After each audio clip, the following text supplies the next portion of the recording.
What is going on, everyone? Welcome back to this multi-time frame forecast. We're going to be going over New Zealand dollar versus the Japanese yen.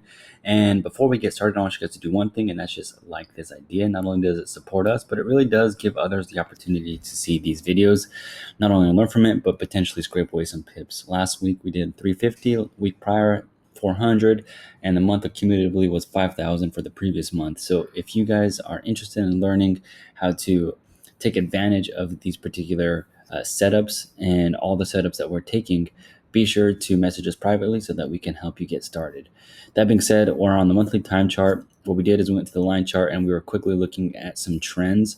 So you can see this one was definitely more valid because it was initiated and tested, confirmed, and it's also been confirmed again right here with another test trading above this area of structure, this trend line.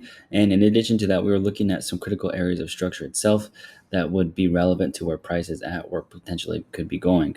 So you can see this one here was support turned resistance and potentially resistance once more.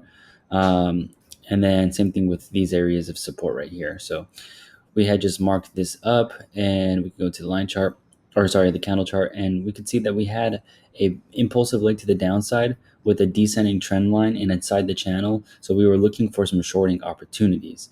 Now, with this particular trade, we saw that this reached up the 88%, sorry, the 78%, and up to the 80, which touched this trend line right here as well. So that's why we had marked that up. So we were respecting the trend line initially, but now the new candle broke up and it's currently trading above. So that's just where we were at currently with the trade. We could still be looking for some trading opportunities. You can see the risk reward for this particular pair is still pretty great, even if we take it down to this first area of this last area of structure, not the previous low, all-time low, but even up to here, that wouldn't be that great of a parameter, but that means we would be entering a little bit later. So assuming you entered already, you're still getting good risk parameters here and great risk parameters here for our actual TP2. So let's go into the weekly real quick and see if we can determine anything going on here.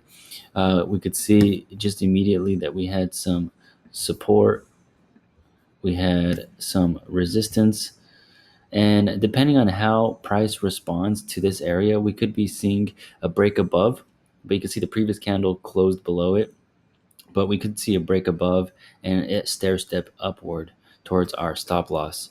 So this area of structure is still significant as well, guys. Keep that in mind. Remember, this was the major area of support turned resistance. So it's likely that we would be testing this area and respecting this area more than likely.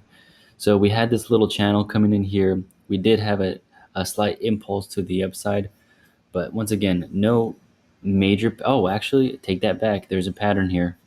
We got a pattern, guys. So let's go back to the weekly. Maybe you would see it a little bit better.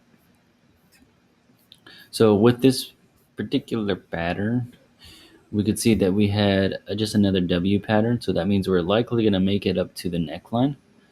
So it's just another opportunity for us to look for some shorts.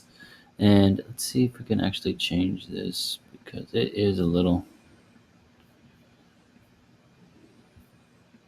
All right, so that might be a little bit easier for you guys to visually see. So with these ones, we have a higher probability of falling down to the neckline, which, as you guys can see, aligns with some structure already. So if we can break past this area of support and continually respect it as resistance, then in addition to respecting this significant area of structure up here as resistance, we have a higher probability of continuing the trade and going downward. So if you guys did miss the opportunity within the next day or so, we could see an opportunity being presented to enter the trade once more. Otherwise, it's better for you guys to just stay patient, let it hit your stop loss if it's your stop loss, and we can reevaluate it, assuming it does not respect the trend line, does not respect structure, and it continues going upward. So if it's giving us indication that it wants to continue going upward and break the trend, then we will respond accordingly. But for now, we still have a shorting sentiment and we are just being patient. So if you guys are entered, let it do its thing. And if you guys are waiting and you guys missed the entry, let's wait for a good opportunity to enter And similarly, if you guys did enter, this is another opportunity for you guys to learn about down averaging, which allows you to re-enter a trade at a better position with a higher lot size, because the stop loss would be less, so that you can recoup the losses from your entry point. So this is NZUSD, guys. I'm just gonna put this here for our short-term traders, so you guys could understand contextually where we're at. But essentially, this is essentially where we're at the moment. Let's go back to the monthly real quick. Oops, wrong way.